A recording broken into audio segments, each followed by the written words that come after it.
The reason for the renaissance of Japan.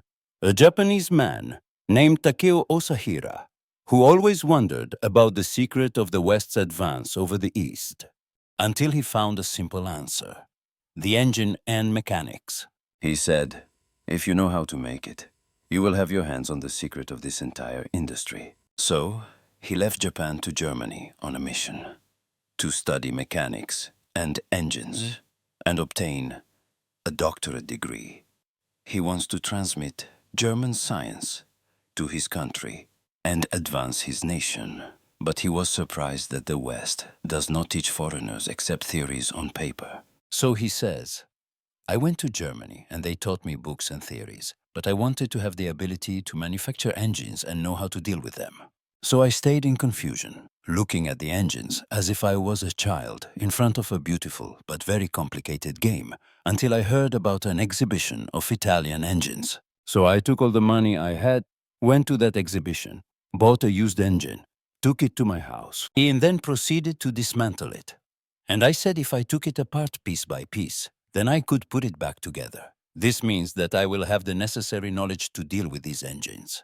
Then he continued, saying, "I would open the engines and disassemble them, then draw each piece with an accurate drawing. And this might take me a whole day from beginning to end.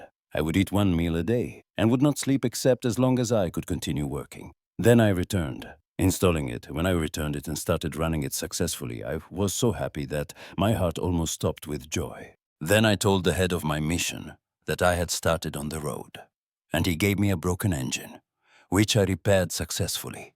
And he said to me, 'You must now build for us a complete engine of your own making.'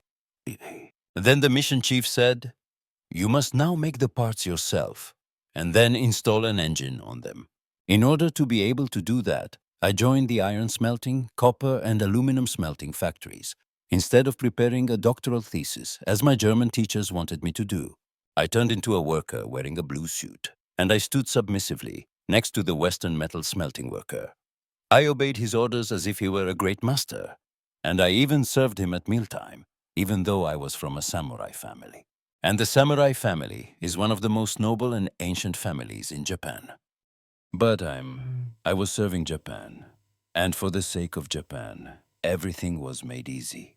I spent 8 years in these studies and training, during which I worked between 10 and 15 hours a day.